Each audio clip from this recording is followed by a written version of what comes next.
नमस्कार, बहुत बहुत स्वागत है आपका। मैं हूं आपके साथ ऋतु ज्ञानवानी। सिविल डिफेंस मॉक ड्रिल कल होने जा रही है। 244 जिलों में युद्ध में बचने की ट्रेनिंग होगी। छत्तीसगढ़ के दुर्ग में होगी मॉक ड्रिल। आपको बता दें, हैदराबाद की विशाखापट्टनम में होगी मॉक ड्रिल। तवांग, चंडीगढ़, पटना में भी मॉक ड्रिल होगी। दिल्ली, अजमेर, पटियाला में भी मॉक ड्रिल होगी। केंद्र सरकार ने राज्यों को निर्देश दे दिए हैं। ये बड़ी जानकारी आपको इस वक्त दे रहे हैं। सिविल डिफेंस मॉक ड्रिल कल होने जा रही है। 7 तारीख तय की गई और कल 7 तारीख है। कल मॉक ड्रिल होने वाली है। 244 जिलों में युद्ध में बचने की ये ट्रेनिंग होगी। छत्तीसगढ़ का दुर्ग भी इसमें शामिल है। दुर्ग में मॉक ड्रिल होने जा रही है। इसी के साथ साथ और भी कई ऐसे शहर हैं जैसे हैदराबाद, विशाखापट्टनम में मॉक ड्रिल होगी। तवांग, चंडीगढ़, पटना में भी मॉक ड्रिल होगी। साथ ही साथ दिल्ली, अजमेर, पटियाला में भी मॉक ड्रिल होगी। ये बड़ी जानकारी इस वक्त आपको दे रहे हैं। केंद्र सरकार ने राज्यों को इसके निर्देश भी जारी कर दिए हैं। दुर्ग का अगर हम जिक्र करें तो यहां पर भी मॉक ड्रिल होने जा रही है। लगातार ये सवाल आ रहे थे जहन में कि आखिर कहां पर ये मॉक ड्रिल होगी। 7 तारीख का समय तय किया गया था, 7 तारीख का दिन तय किया गया था, पर ये बार बार सवाल जहन में आ रहा था कि आखिर वो कौन कौन सी जगह होगी और कौन कौन से राज्य या शहर होंगे जहां पर मॉक ड्रिल होगी। तो ये जानकारी आपको दे रहे हैं कि छत्तीसगढ़ के दुर्ग भी इसमें, छत्तीसगढ़ का दुर्ग भी शामिल है जहां पर मॉक ड्रिल होगी।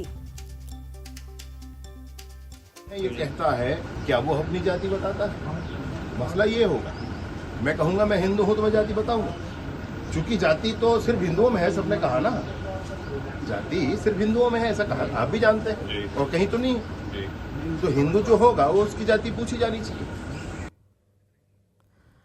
और सहयोगी मिथिलेश हमारे साथ जुड़ रहे हैं। मिथिलेश, मॉक ड्रिल कल होने जा रही है और ये सवाल बार बार आ रहा था कि आखिर कहां पर मॉक ड्रिल होगी। दुर्ग भी इसमें शामिल है। आपके पास क्या कुछ अपडेट है?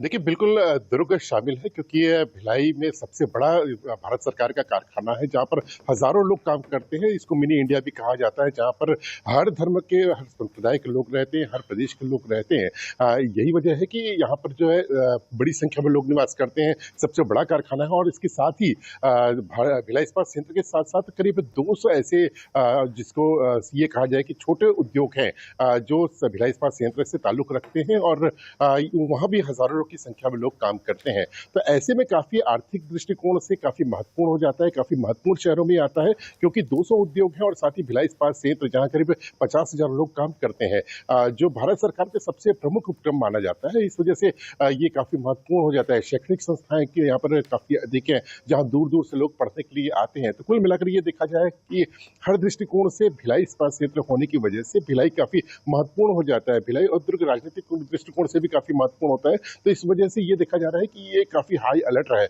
इसके पहले भी भारत पाकिस्तान के युद्ध की बात किया जाए तो यहाँ पर ब्लैकआउट किया गया था। तो निश्चित रूप से ये एक टारगेट में जरूर होता है भिलाई।